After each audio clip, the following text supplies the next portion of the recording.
Hi Aquarius, welcome back to the Astrology 33 channel. This is your mid-September 2023 love reading. Thank you to those of you who've liked, viewed, shared, and subscribed to the channel. I appreciate all of that. For those of you new to the channel, as far as what we have in front of us, it's what I call the bridging the gap spread.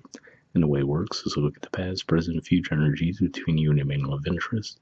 After that, we'll pull some oracle cards as well for some additional insight. That's where the bridging the gap dynamic comes into play.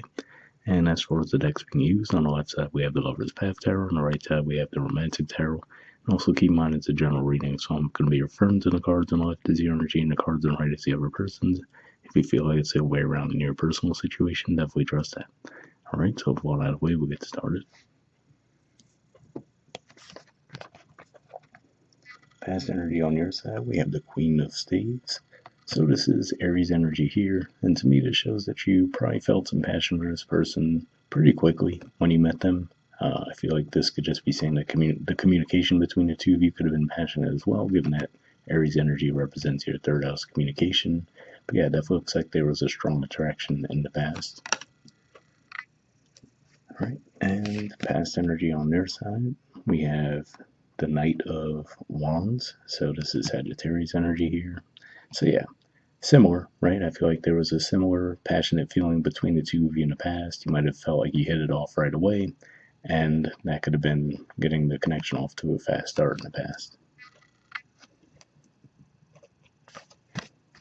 Alright, present energy on your side, we have the Seven of Arrows.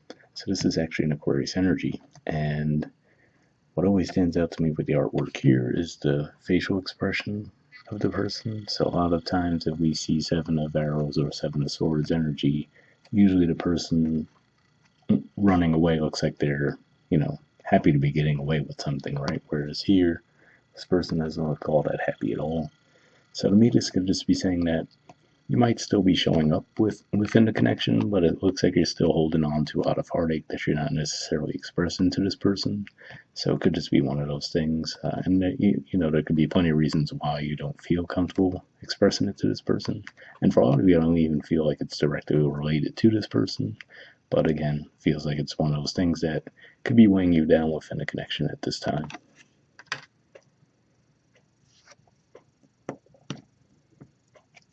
Alright, present energy on their side, we have the Three of Pentacles. So to me, this says that they could just be trying to test the strength of the connection out. So maybe, for example, they're picking up on something not being right with you, but if you're not expressing what it's about, right, then they might do something to see, like, okay, what's the deal? Is Aquarius here to stay, or is there something that I should be looking out for, right? So I feel like that could be the dynamic that you guys are in right now in the present.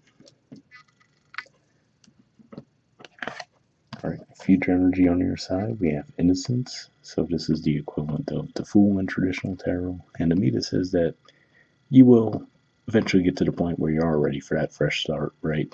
Ready to hit the reset button and maybe let go of whatever that is that seems to still be weighing you down in the present. Alright, and future energy on their side, we have the Tower. So yeah, to me, this looks like, again, like I said, even if you don't outwardly express to them that, hey, there's something that I have from my past, right? Or, hey, there's something that happened between us in the past that's still bothering me, or whatever the case may be. I feel like this is saying that energetically they're going to pick up on that anyway. And they might, with whatever they do here to, like I said, test the strength of the connection, they might feel like, I don't know, there must be something wrong with the connection, and they might be the ones to actually attempt to end it first. So something to keep in mind there, right? Which is to say that if there is something that's on your mind, you might as well just express it to this person anyway, because it looks like they might jump the gun and think, oh, well, I guess Aquarius isn't going to stay around, right? So then they might just end the connection early. But that's what I see with that.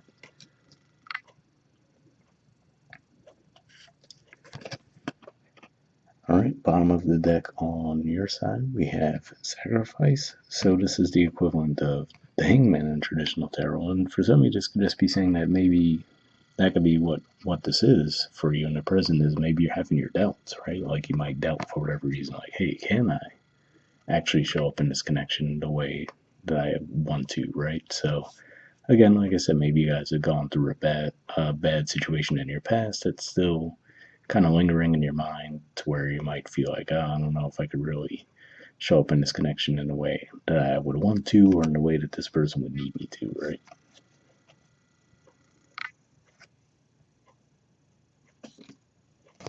All right, and bottom of the deck on their side, we have the Ten of Swords.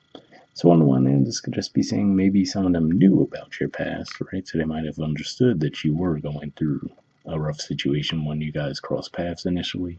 But for others of you, this could just be saying that after that tower moment that they might cause, eventually it looks like they would come back around and try to restore the balance. But that's what I see with that.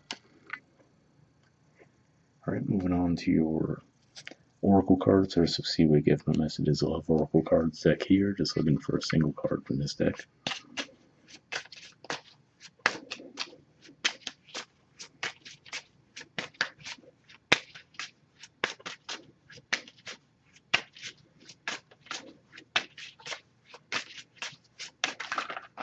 Got one there.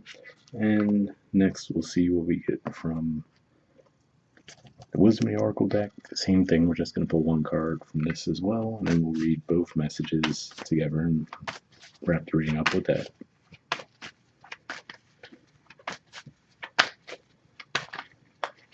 Alright, got one there. So let's see what we got from the messages left deck first. Alright, we have addiction. It says an addiction is affecting this relationship. So interesting to see that, right? Because maybe for some of you that could be what that Seven of Arrows energy is pointing to. For some of you now, addiction could be many things, right? So that could be what was at play there in the present, but hopefully that resonated with you. And then we have the Fates. There's the artwork, and the number is 17. So let's see what this has to say.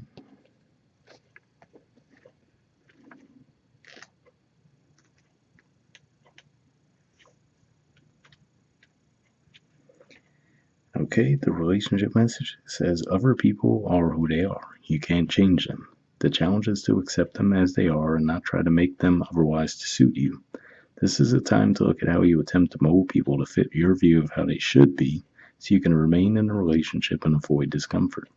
What if who they are and whatever is happening between you and them in the situation is perfect from the perspective of spirit? Now is the time to accept what you cannot change, even if it means that you honor yourself, spirit, and the other person by moving on. Love unconditionally, for each of us is on our own journey, and we cannot direct that of another. Be aware that this relationship is indeed fated, and you are meant to evolve into a better version of yourself as a result of it. So definitely an interesting message there. In a way, I feel like that might even be a message that would resonate more strongly for those of you who might feel like your energy's on the right of the reading, but hopefully that resonated with you guys. We'll wrap up there, and I'll see you all next month. All right, bye.